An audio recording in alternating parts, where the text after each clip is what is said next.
सन्माननीय श्रोतागण, मी तुकाराम पुंडलिक खिल्लारे आपणासमोर सादर करीत आहे माझी कविता आई.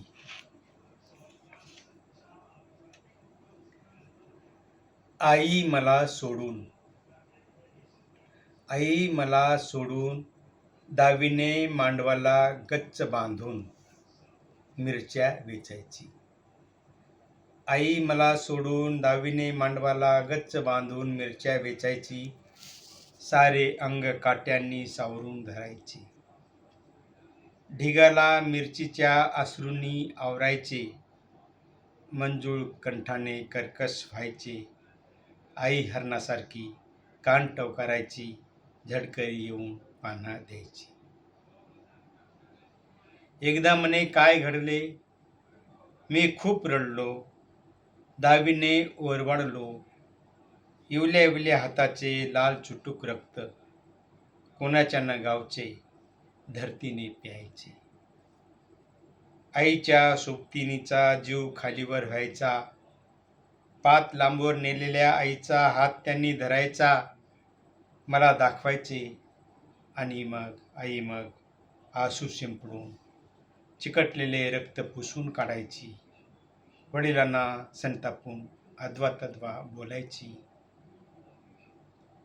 कुणी काही बाही भलतेच म्हणायचे. बाप कुठे गेला अन हसायचे. ऊर आईचा दाटलेला बाहेर पडायचा आणि मग व्यथित संतप्त विवळायची. याला बाप नाही, कुणी कुणी नाही. माझ्या भाषेत आई लोकांना खूप खूप बोलायची. घरी जाऊन कुणीतरी कुटाळकी करायची. बापाला रानात बोलावून आणायची. दावी भुजून बाप घरूनच आणायचा आणि आईला तेथेच बदलून काढायचा. मी म्हणे कुठेतरी लवणात जन्मलो. कामावरून घरी परत आई येत असताना एक बाई मला ओटीत गुंडाळून घरी आली घेऊन. आताही वाघाळी देवीचे लवण पार करताना केव्हा मी पाहिलाय आईचा ऊर भरून येताना.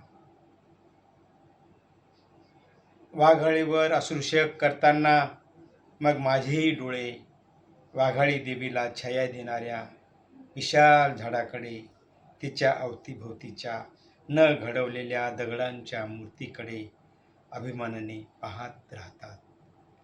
हळूहळू नकळत नतमस्तक विरघळत जातात. सारे सारे बालपण आई मला सांगते. सांगताना उगीच रडते, ओरडते. शिवणकाम करत बाप ऐकत असताना तिला जोंब चढतो.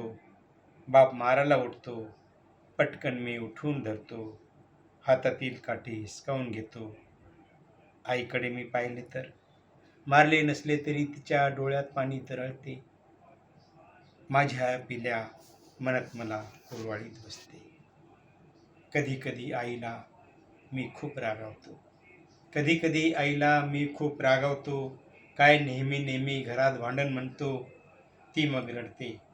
माझ्या एक एक बोलाचा अणुबाम बनवते आणि मग मला कसे तरीच होते.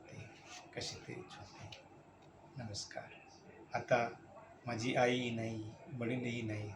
त्यांच्या स्मृती मात्र माझ्या मनामध्ये आहे आणि ही कविता माझ्या जीवनावर आधारित आहे.